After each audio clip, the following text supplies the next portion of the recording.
Heath Ledger's Joker from The Dark Knight is a fantastic antagonist. His backstory is shrouded in mystery, as are his motivations for why he does what he does in Gotham City. I've already made a video about the Joker's origins and my speculation based on what is given in the film, so if you're interested in that, go check out my video on the Joker's origin.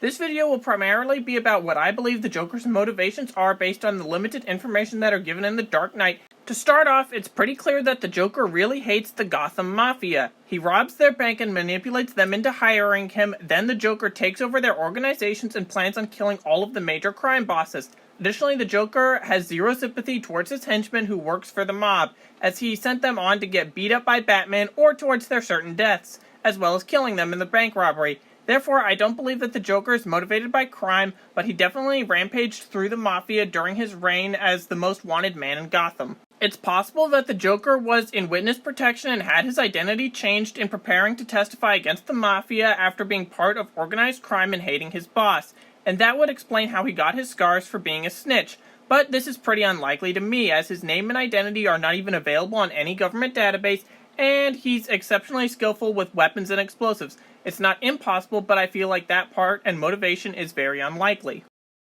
I also don't think that the Joker can be considered a terrorist, as while he does incite fear within a civilian population, he doesn't have political demands to make on the target government, being Gotham City. A terrorist, by definition, attacks civilians and makes demands of some kind of political concessions from the target government while inciting fear. His demands are mostly aimed at either revealing Batman's identity or escalating the conflict between law enforcement, criminal elements, and getting the population even more caught up in the conflict, as well as inciting criminal actions such as when he wanted Coleman Reese to be killed, where he claimed that he would blow up a hospital unless that happened.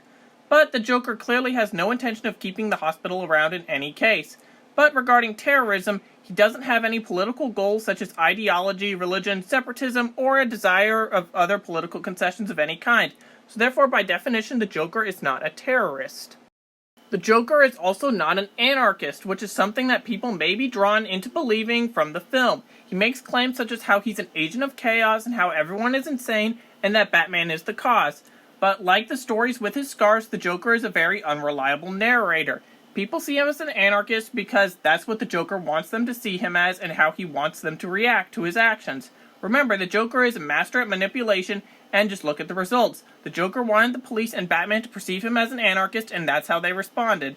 Batman resorts to massive sonar systems, and the police call in the National Guard, and hence more escalation occurs.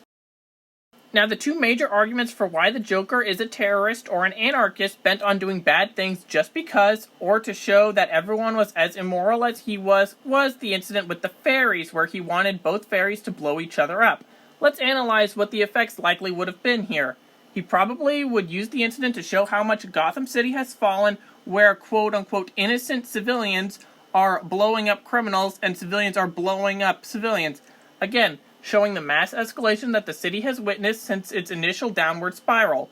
People would have turned more to the police and potential ideas of martial law in Gotham City in order to restore something a little like order, or something that would be similar to the Dent Act that occurred in The Dark Knight Rises, where parole was denied for criminals. The Joker's actions throughout the film resulted in the cleaning up of Gotham City after The Dark Knight, and we see the start of The Dark Knight Rises seeing Gotham City in a still pretty imperfect state, but a lot better than it was before the Joker and Batman came around. Gotham City has seen the incorruptible Gordon as police commissioner, dirty cops like Wirtz shot by Dent, who was seen as a martyr after his death, and criminals are denied parole under the Dent Act. The Joker also made Batman a vigilante, an enemy towards the police, and thus removed Batman copies and the idea of people taking the law into their own hands. By definition, an anti-villain is a character who has heroic goals and traits, but their means of achieving said goal is very villainous. Assuming that the Joker's overall goal was to get rid of the Mafia and escalation caused by Batman, I feel like the Joker can definitely be classified as an anti-villain. His goal is good, but it's very clear that his means in achieving the goal are very bad. And why do I believe that this is his goal? Well, definitely because he really hates the Mafia and crime and all of that sort of stuff, and he's a master of manipulation, so I feel like it's pretty reasonable that his main goals are to get rid of the Mafia and Batman. Conversely, an anti-hero is when the protagonist of a story doesn't act like a typical hero and acts somewhat villainous. the anti-hero lacks conventional heroic qualities and attributes such as idealism and morality. Although anti-heroes may sometimes perform actions that most of the audience considers morally correct. Do I believe that the Joker is an anti-hero? Well, no. Frankly, I don't. But I'll put in some of the arguments here. The Joker definitely lacks idealism and morality, but removing the Gotham Mafia and having his actions result in the Dent Act can be considered heroic. Yet, of course, his methods are far from being an anti-hero.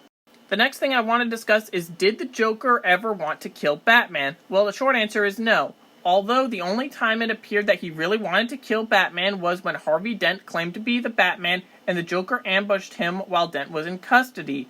In the Joker's mind, if Dent was Batman and also the man who was seen as Gotham's White Knight, then the logical conclusion would be to try to martyr him in cold blood to get people to rally behind his memory as prosecutor, as Batman was becoming an unpopular figure due to the Joker's test of the hero's resiliency. Additionally, the Joker's mind would likely see the killing of Dent as something that would be needing to happen regardless to have his legacy non-stained. On the other hand, did the Joker want Batman to kill him in the iconic scene where Joker was telling him to run him down with the Batbike? Well, I'd say yes. Yes, he did here. Joker believed that Batman was the cause of the escalation and that he needed to turn the public against Batman. He already tried various attempts, such as trying to get Batman to reveal his identity, and he figured that if Batman murdered him in cold blood, then the population and law enforcement would turn more against him, as Batman had previously been a non-killer. Looking at the results of the Joker's reign of terror over Gotham City, he killed many innocent people, attempted to blow up even more, yet his actions essentially ended the Gotham Mafia, put criminals behind bars, ended Batman's career as a crime fighter, as he wasn't needed anymore, at least until the next movie. Gordon is also the police commissioner, and the Joker also heavily reduced inflation by burning the massive tower of mob money. Overall, I believe that the Joker's motivations in Gotham were primarily aimed against the Mafia, crime, and madness that stemmed from Batman's entry into the scene of Gotham City, as well as the desperate escalation that came with him.